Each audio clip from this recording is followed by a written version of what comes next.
Me llamo Valentina Ríos. Tengo 29 años. Y todavía recuerdo cada palabra que mi padrastro me gritó aquella tarde de octubre, frente a toda la familia reunida para celebrar los 40 años de matrimonio de mi madre. Tú no eres mi responsabilidad. Nunca lo fuiste.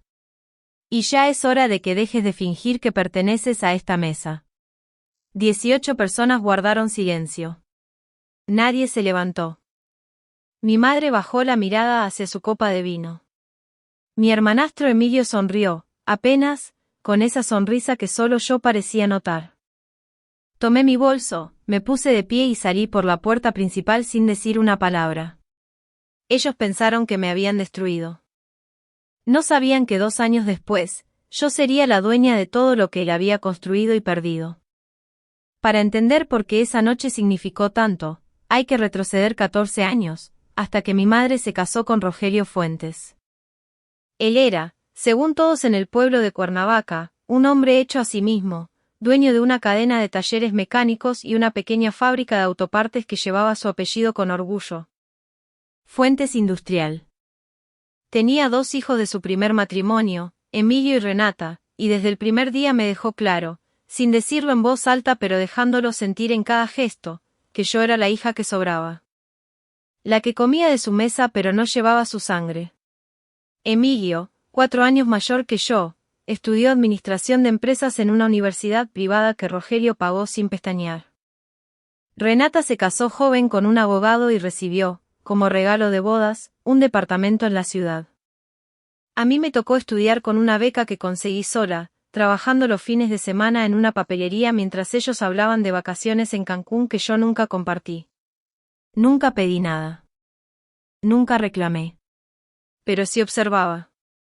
Observaba cómo Rogelio, con los años, tomaba decisiones cada vez más arriesgadas en su fábrica. Contratos mal negociados. Préstamos bancarios que se acumulaban como una represa a punto de reventar.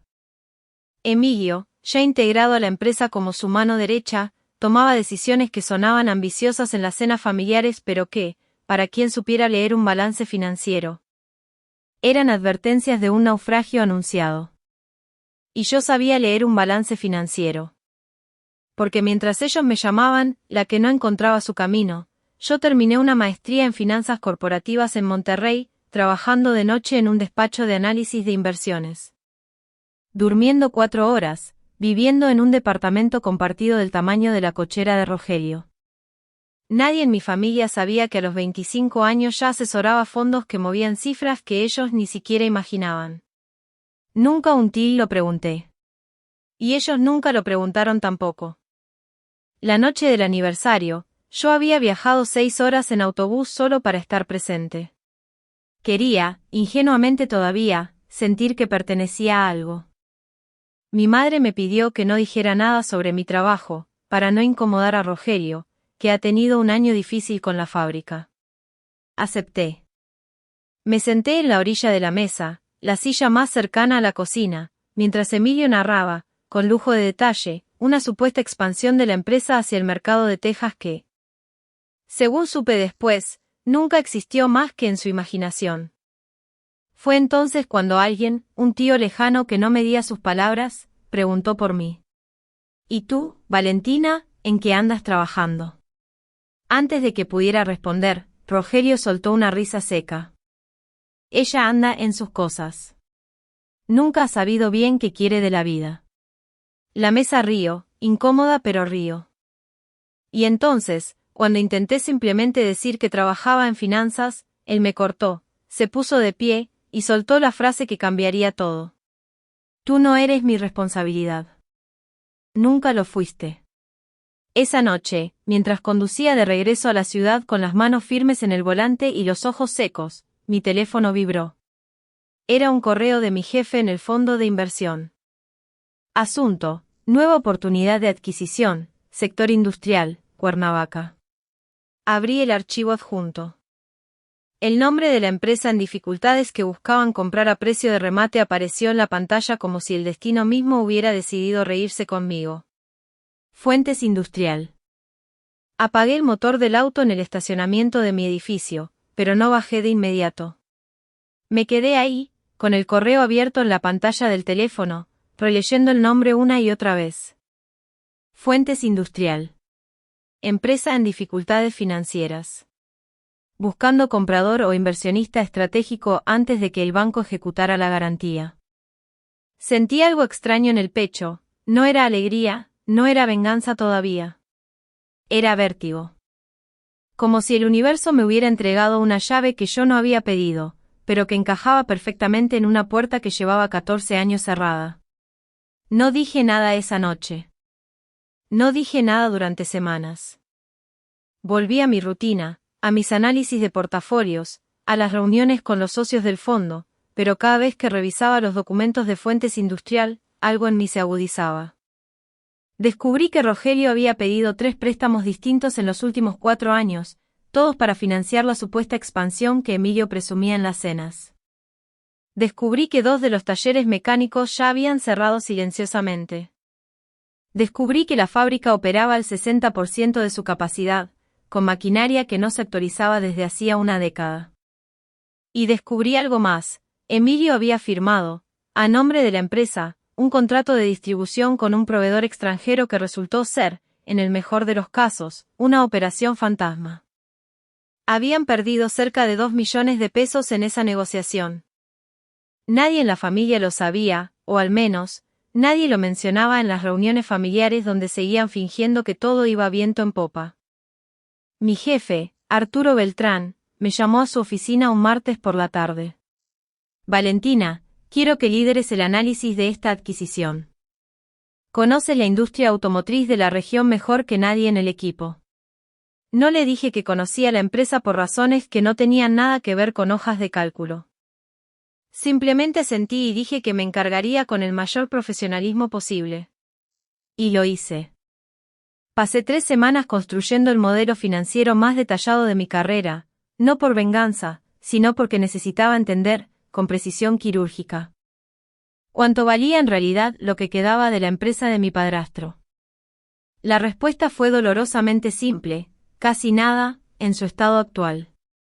Pero con reestructuración, con una inyección de capital y una gestión distinta, Fuentes Industrial podía recuperar el 60% de su valor original en 3 años. Era una apuesta razonable.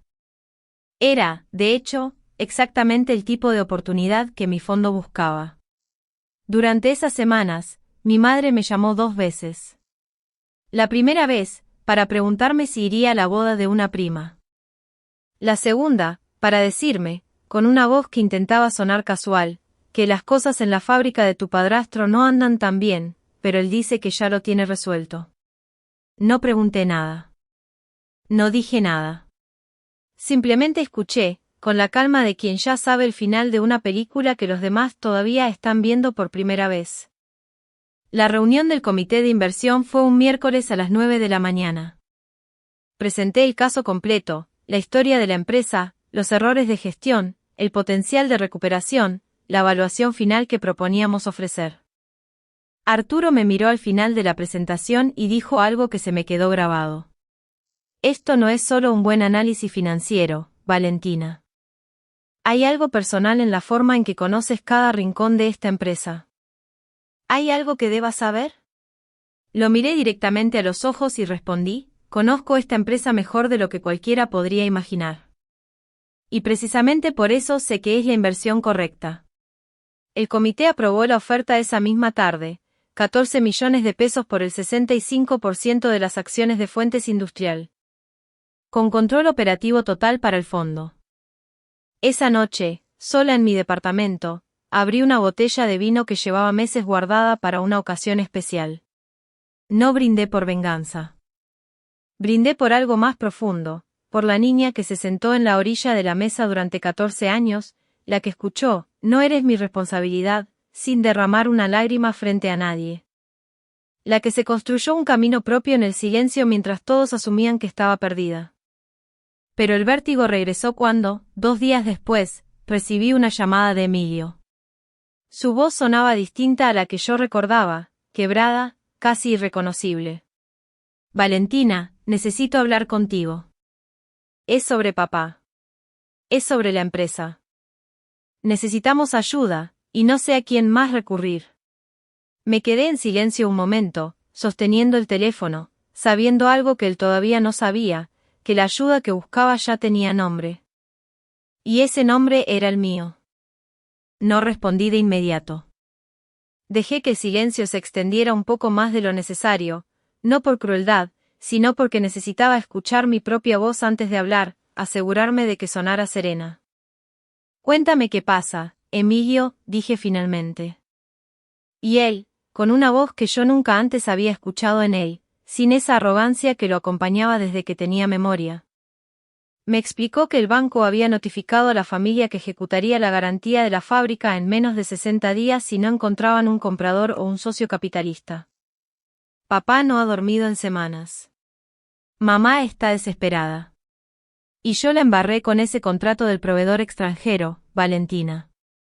Perdimos casi todo lo que teníamos guardado. No mencionó a mi madre. No mencionó, ni por asomo, la noche del aniversario. ¿Y por qué me llamas a mí?, pregunté, aunque ya conocía la respuesta. Porque alguien me dijo que trabajas en un fondo de inversión, que sabes de estas cosas. Pensé que tal vez podrías, no sé, aconsejarnos. O conocer a alguien que pudiera ayudar. Sentí una punzada extraña, no de lástima, sino de asombro ante la ironía. Me buscaban precisamente por la habilidad que ellos mismos habían despreciado durante años. Voy a ver qué puedo hacer, le dije, sin mentir del todo. Colgué y me quedé mirando la pared de mi departamento durante varios minutos. El cierre de la operación se aceleró en las siguientes 3 semanas. Legalmente, el fondo compraba las acciones a través de una entidad llamada Cordillera Capital, un nombre genérico, sin ninguna relación aparente conmigo. Arturo sabía que yo lideraba el proceso, pero el resto de la familia Fuentes solo vería, en los documentos, el nombre de la firma inversora, nunca el mío. Rogelio, según me contó después mi madre sin saber lo que estaba diciendo, había aceptado la oferta con lágrimas en los ojos frente a su abogado. Eso esto, o perderlo todo sin nada a cambio, le había dicho el abogado. Rogelio firmó. La noche en que se firmó el contrato, mi madre me llamó llorando. Valentina, tu padrastro vendió la fábrica. Un fondo de inversión se quedó con la mayoría de las acciones. Él va a seguir ahí, pero ya no va a mandar como antes. Está destrozado. Escuché su llanto, y por primera vez en mucho tiempo, sentí algo parecido a la compasión, mezclado con una determinación que no pensaba abandonar. Lo siento mucho, mamá, dije, y era cierto, en parte. Pero no le dije nada más. 2 semanas después, como parte del proceso de transición, se programó una reunión formal en las oficinas centrales de Fuentes Industrial, donde los nuevos representantes del fondo se presentarían ante el personal directivo y la familia fundadora. Arturo me miró en la sala de juntas del fondo, la mañana de la reunión, y me dijo, Valentina, quiero que tú lideres esta presentación. Nadie conoce mejor esta empresa que tú. Sentí que el corazón se me detenía por un segundo. ¿Estás seguro?, pregunté, aunque una parte de mí ya sabía que no había vuelta atrás. Completamente seguro, respondió él. Es tu momento. Elegí mi ropa con el mismo cuidado con el que había elegido cada palabra de mi vida profesional, un traje sastre azul marino, el cabello recogido, sin joyas que distrajeran. Solo la certeza tranquila de quien ya no necesita demostrar nada. Llegué a las oficinas de Fuentes Industrial a las 9 en punto de la mañana. El edificio olía exactamente igual que en mi infancia, a metal y aceite y ambición desgastada. Subí las escaleras hacia la sala de juntas donde, según me habían informado, esperaban Rogelio, Emilio, Renata y 2 abogados de la familia. Antes de entrar, me detuve un segundo frente a la puerta de vidrio. A través de ella pude ver a Rogelio sentado en la cabecera de la mesa, más viejo de lo que recordaba, con las manos entrelazadas sobre la superficie de madera. Esperando nervioso a los nuevos dueños, que venían a decidir el destino de lo que quedaba de su legado. Respiré profundo, abrí la puerta, y entré. El silencio que siguió fue instantáneo, absoluto, como si el aire mismo se hubiera detenido. Rogelio levantó la vista, me reconoció, y su rostro pasó del desconcierto al horror en cuestión de segundos. Valentina, dijo Rogelio, poniéndose de pie tan abruptamente que su silla rechinó contra el piso. ¿Qué haces aquí? Emilio, sentado a su lado, me miraba como si estuviera viendo un fantasma.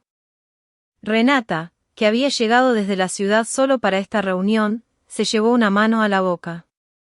Los dos abogados de la familia intercambiaron miradas confundidas, sin entender por qué la atmósfera se había vuelto de pronto tan densa. Caminé hacia la cabecera opuesta de la mesa, coloqué mi carpeta sobre la superficie de madera con un movimiento pausado, y me senté. Buenos días, dije, con la voz más serena que pude reunir. Mi nombre es Valentina Ríos, directora de Análisis Estratégico de Cordillera Capital. Vengo en representación del fondo que ahora posee el 65% de las acciones de Fuentes Industrial. El silencio se hizo insoportable. Rogelio parpadeaba, como si su cerebro se negara a procesar la información que sus ojos le entregaban con crudeza. Esto es una broma, dijo finalmente, con la voz quebrada. Esto tiene que ser una broma, Valentina. Tú no puedes ser. Puedo ser exactamente esto, respondí, sin alzar la voz, sin sonreír, sin dejar que ningún gesto de triunfo se asomara en mi rostro. Llevo 7 años trabajando en análisis financiero e inversiones. Hace 3 semanas, mi fondo cerró la adquisición de esta empresa como parte de una reestructuración que evitó, dicho sea de paso, que el banco ejecutara la garantía y perdieran absolutamente todo. Emilio bajó la mirada hacia la mesa. Sus manos temblaban ligeramente. Uno de los abogados de la familia, intentando recuperar el control de la reunión, se aclaró la garganta. Con todo respeto, señorita Ríos, esto representa un evidente conflicto de intereses dado el vínculo familiar. Solicitamos que se reconsidere su participación en este proceso. Lo miré con calma. Entiendo la preocupación, licenciado. Pero legalmente no existe ningún conflicto de intereses.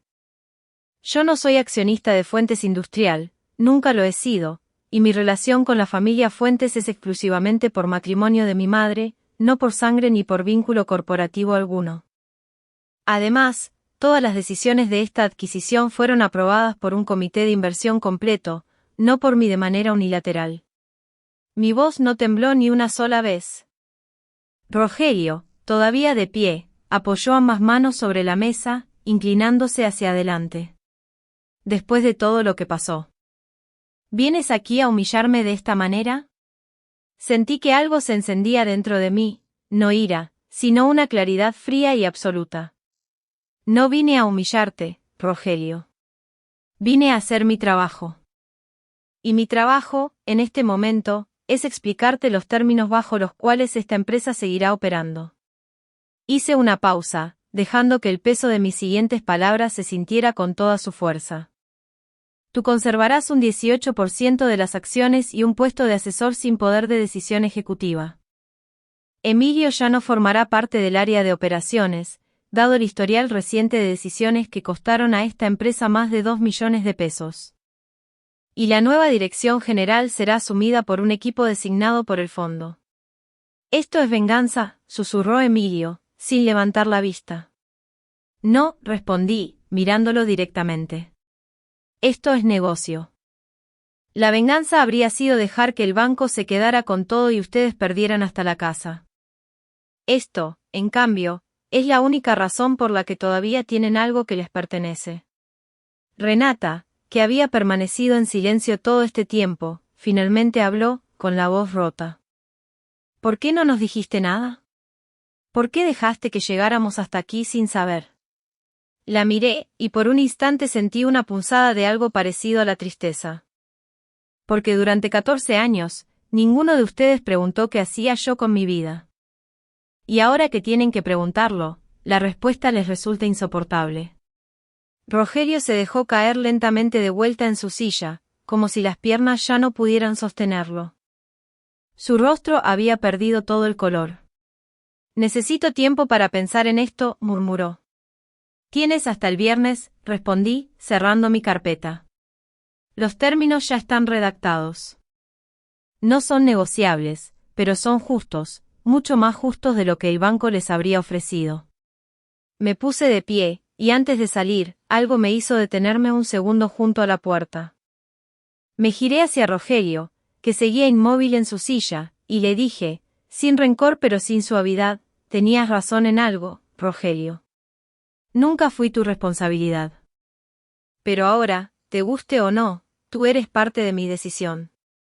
Salí de la sala, cerré la puerta detrás de mí, y caminé por el pasillo con el corazón latiendo con una fuerza que no había sentido en años. Al llegar al estacionamiento, mi teléfono ya tenía 7 llamadas perdidas de mi madre. Ignoré las llamadas hasta llegar a mi departamento esa noche. Me serví un vaso de agua, me senté en el sofá, y finalmente marqué el número de mi madre. Contestó el primer timbre, con la voz deshecha. Valentina, ¿es verdad lo que dice Rogelio? ¿Tú eres la dueña de la fábrica? No soy la dueña, mamá. Trabajo para el fondo que compró la mayoría de las acciones. Es distinto. ¿Por qué no me dijiste nada? Su voz temblaba entre la indignación y el desconcierto. Porque durante 14 años tampoco me preguntaste qué hacía con mi vida, respondí, sin alzar la voz. Nunca supiste en qué universidad estudié la maestría. Nunca supiste dónde trabajaba. Nunca preguntaste, mamá. Y ahora te sorprende que haya construido algo sin que ustedes lo supieran. Hubo un silencio largo al otro lado de la línea. Yo no sabía que las cosas eran tan graves, dijo finalmente, con la voz quebrada. Rogelio nunca me contaba los números reales. Yo pensaba que solo era una mala racha. Tal vez, respondí, pero eso no cambia lo que pasó en esa cena. Lo que dijo. Frente a todos. Ella no respondió a eso. Simplemente lloró, y yo la dejé llorar, sin ofrecerle consuelo, porque en ese momento no tenía consuelo que dar. Los días siguientes fueron extraños, suspendidos en una especie de tensa espera. El viernes llegó, y con él, la respuesta de Rogelio a través de su abogado, aceptaba los términos. No tenía otra opción. La transición comenzó de inmediato. Un equipo de gestión designado por el fondo tomó el control operativo de la fábrica. Yo supervisaba el proceso desde la oficina central de Cordillera Capital, sin necesidad de estar físicamente presente todos los días, aunque las actualizaciones llegaban a mi escritorio semanalmente. Fue entonces cuando comenzó a suceder algo que yo no había anticipado del todo. La fábrica, bajo la nueva dirección, comenzó a mejorar de manera notable. Se modernizó la maquinaria más antigua. Se renegoció el contrato con el proveedor extranjero, recuperando parte de las pérdidas. Se recontrataron a 15 trabajadores que habían sido despedidos meses antes por falta de liquidez. En 3 meses, la producción subió un 25%. Los empleados, que durante años habían trabajado bajo la sombra de la mala gestión de Emilio, empezaron a hablar de un aire nuevo en la empresa. Emilio, sin puesto ejecutivo, desapareció por completo de las oficinas. Supe después, por mi madre, que había tomado un trabajo como vendedor en una concesionaria de autos. Algo que jamás habría imaginado para el hijo consentido que una vez presumía expansiones inexistentes hacia Texas. No sentí alegría al escucharlo. Sentí, más bien, una especie de justicia fría, la clase de justicia que no necesita aplausos para ser real. Renata me buscó un mes después. Me escribió un mensaje, algo torpe, pidiéndome vernos a tomar un café. Acepté, con cautela. Nos sentamos en una cafetería pequeña cerca de mi oficina, y ella, con las manos alrededor de su taza, me dijo algo que no esperaba. Siempre supe que papá era injusto contigo. Nunca dije nada porque tenía miedo de que me tratara igual. Lo siento, Valentina. De verdad lo siento. No lloré, pero sentí que algo en mi pecho se aflojaba un poco. Gracias por decirlo, respondí. Eso no borra los años, pero significa algo. Fue el primer paso hacia algo que, con el tiempo, se convertiría en una relación distinta, más honesta, entre nosotras. Rogelio, por su parte, se mantenía en un silencio absoluto. No me buscó, no me escribió, no apareció en ninguna reunión más allá de las estrictamente necesarias, donde se sentaba en un rincón de la mesa, callado, sombra de lo que alguna vez había sido.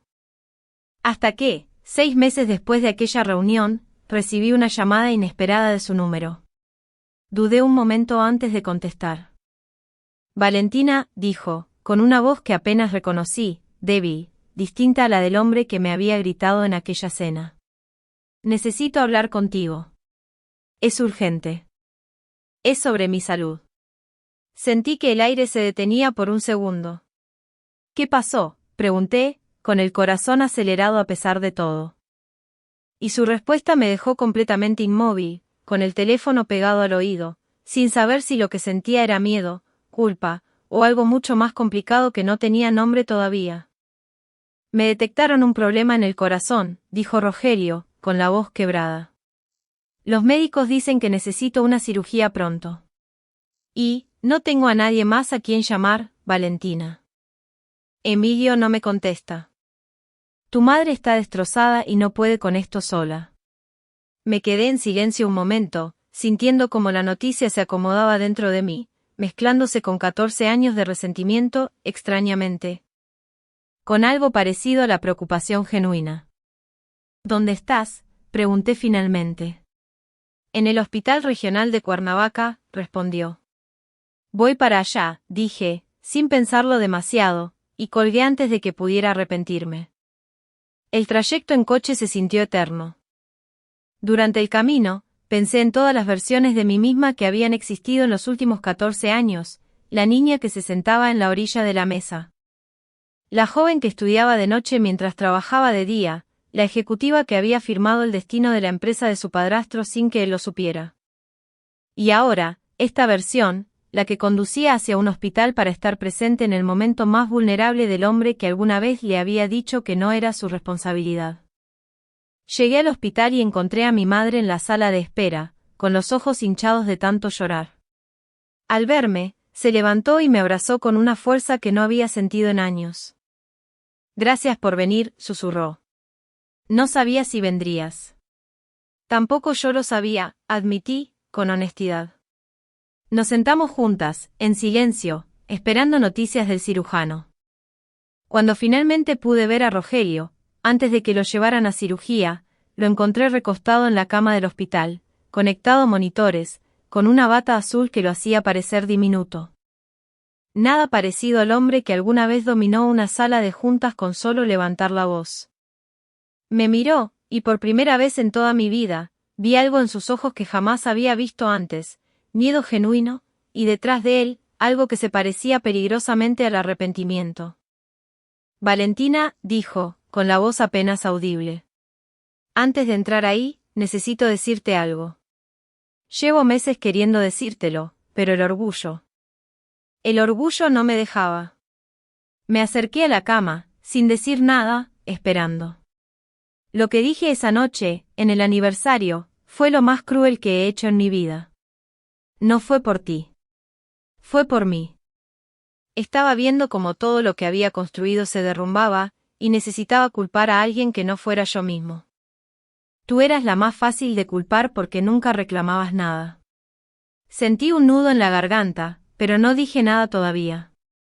Y cuando until descubrí que fuiste tú quien evitó que perdiéramos todo. Sentí una vergüenza que no puedo explicarte. No merecía que me ayudaras. Y aún así lo hiciste. No lo hice por ti, respondí finalmente, con la voz firme pero sin dureza. Lo hice porque era la decisión correcta para el negocio, y porque en el fondo, a pesar de todo, no quería ver a mi madre perderlo todo. Rogelio cerró los ojos un momento. Lo sé. Y aún así, significa más de lo que probablemente quieras admitir. Una enfermera entró para avisar que era hora de trasladarlo a quirófano. Antes de que se lo llevaran, extendió su mano hacia mí, temblorosa. La tomé, sin saber exactamente qué sentía, y él dijo las últimas palabras antes de que las puertas del quirófano se cerraran: si salgo de esta, quiero hacer las cosas diferentes. Quiero ser tu padrastro de verdad, no solo el hombre que vivió bajo el mismo techo que tú. La cirugía duró 6 horas.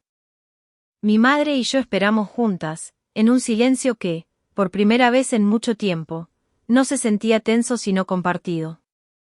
Cuando el cirujano finalmente salió, con el rostro cansado pero sereno, dijo las palabras que ambas necesitábamos escuchar: la cirugía fue exitosa. Necesitará una recuperación larga, pero va a estar bien. Mi madre rompió en llanto, esta vez de alivio, y me abrazó con una intensidad que no había sentido desde que yo era niña. Y en ese abrazo, sentí que algo, después de 14 años, empezaba a sanar, aunque todavía quedaba un largo camino por recorrer, y una pregunta pendiente que resonaba en mi mente. ¿Era posible perdonar sin olvidar lo que había costado llegar hasta ese momento? Rogelio pasó 4 días en el hospital antes de que le dieran de alta. Durante ese tiempo, lo visité cada tarde después del trabajo, no porque hubiera olvidado lo que había pasado, sino porque entendí que la vida me estaba ofreciendo algo que rara vez se repite. La oportunidad de cerrar una herida sin necesidad de fingir que nunca existió. Hablábamos poco, generalmente sobre cosas simples: el clima, la comida del hospital, los avances en la fábrica. Pero en esos silencios compartidos había una honestidad que antes jamás habíamos tenido. Los meses siguientes trajeron cambios que ninguno de nosotros esperaba. Rogelio, ya recuperado, aceptó formalmente su papel como asesor dentro de la empresa, esta vez sin resistirse, sin pretender tener el control que ya no le correspondía. Sorprendentemente, resultó ser valioso en ese rol, conocía cada máquina, cada proveedor, cada detalle operativo que 30 años de experiencia le habían enseñado. Y que el nuevo equipo de gestión aprovechó con respeto genuino. Por primera vez en su vida, Rogelio trabajaba sin la necesidad de demostrar que era el más importante en la sala.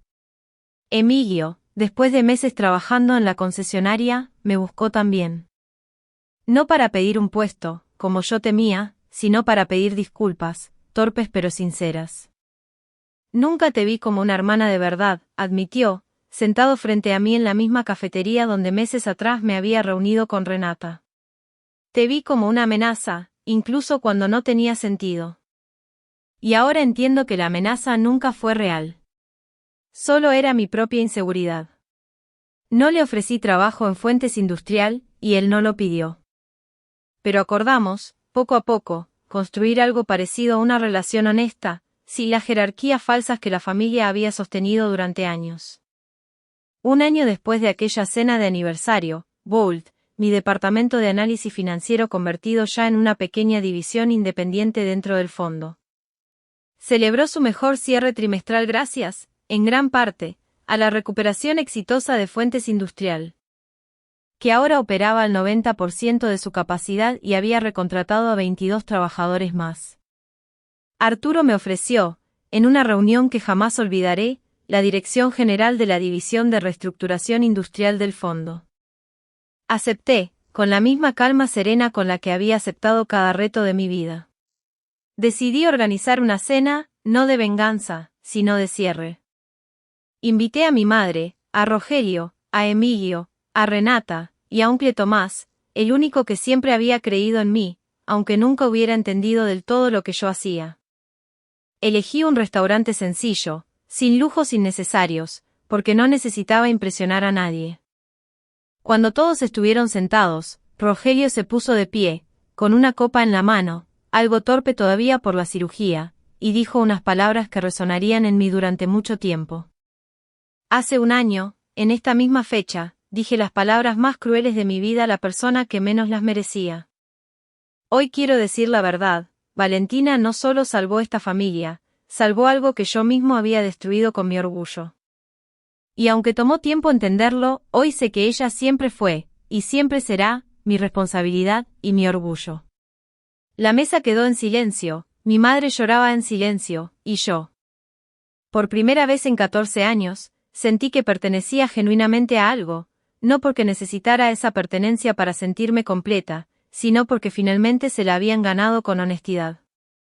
Esa noche, al llegar a mi departamento, abrí el cajón donde guardaba viejos documentos y encontré una carta que había escrito años atrás, en un momento de rabia silenciosa, dirigida a Rogelio. Una carta que nunca envié. La releí, sorprendida de reconocer en esas palabras a una versión de mí misma que ya no existía del todo. Decía, algún día entenderás que subestimarme fue tu error más grande. Y cuando ese día llegue, no necesitaré que lo digas en voz alta, porque yo ya lo sabré. La doblé de nuevo, la guardé, y por primera vez, no sentí la necesidad de mostrársela a nadie. La venganza que había imaginado durante tantas noches solitarias no se pareció en nada a lo que finalmente ocurrió, no fue destrucción, fue construcción. No fue humillación, fue verdad.